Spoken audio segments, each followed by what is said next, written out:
Hello everyone, welcome to my YouTube channel. આજે આપણે fry કરેલા ભરેલા કારેલા જોઈશું.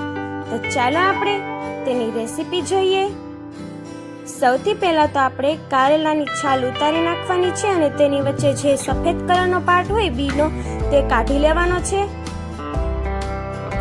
અને બધા જ કારેલા આવી રીતે તૈયાર કરી લેવાના છે અને એક બાજુથી ચેકા પાડી લેવાના છે. બહુ મોટા કારેલા હોય તો તેના બે પાર્ટ કરી નાખવાના છે.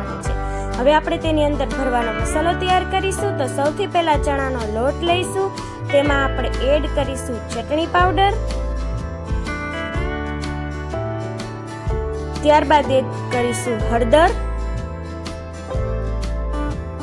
ત્યારબાદ ધાણા જીરું પાવડર અને પછી સ્વાદ પ્રમાણે મીઠું. આ બધા મસાલા આપણે એડ કરી દેવાના છે. હવે તેમાં ખાંડ એડ કરવાની છે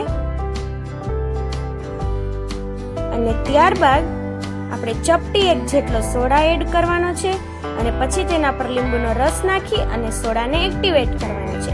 સોડા માત્ર ચપટી એક જ નાખવાના છે. હવે આપણે તેમાં તેલનું મોણ એડ કરીશું. ત્યારબાદ બધો લોટ હાથ વડે ભેગો કરી દઈશું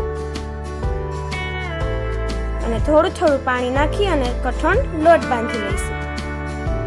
હવે ગેસ ઉપર આપણે સેટઅપ તૈયાર કરવાનો છે. તે માટે એક લોયામાં કાંઠો મૂકી અને તેના ઉપર ભાતની ચાયણી મૂકી દઈશું અને ગેસને ફૂલ કરી અને પાણી ઉકળવા દઈશું.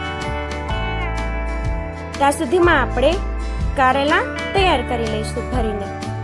કારેલામાં એક બાજુથી ચેકો પાડ્યો તો ત્યાંથી આપણે બધો મસાલો એમાં ફિલ કરી દેવાનો છે.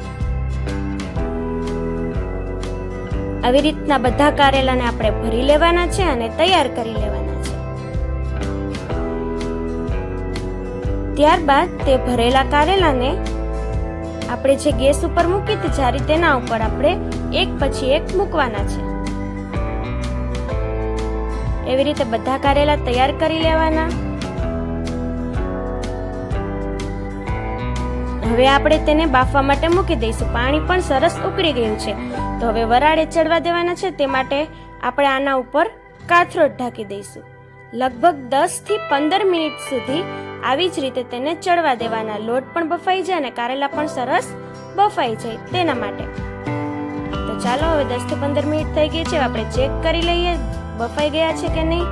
જો સરસ બફાઈ ગયા છે. હવે આપણે તેને બહાર લઈ લઈશું અને હવે આપણે એક લોયામાં તેલ ગરમ મૂકી દઈશું અને પછી તે કારેલાને આપણે ફ્રાય કરવાના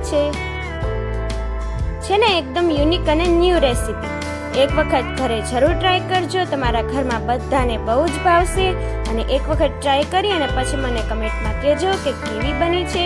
તો જુઓ, થોડી જ વારમાં ઝટપટ બનતા ભરેલા કારેલા અને એકદમ ન્યૂ રેસીપી છે. તમને બધાને ખૂબ જ ગમશે. જો તમને અમારો વિડીયો ગમ્યો હોય તો વિડીયોને લાઈક કરો, કમેન્ટ કરો અને વધુમાં વધુ શેર કરો. અને આવા નવા વિડીયોની રેસિપીઝ જોવા માટે અમારી યુટ્યુબ ચેનલને સબસ્ક્રાઇબ કરી નાખજો. એક વખત આ કારેલા ઘરે ટ્રાય કરજો. એક વખત ટ્રાય કરશો તો બીજી વખત તમે આ જ રેસીપી ફરી વખત ટ્રાય કરશો. Thank you.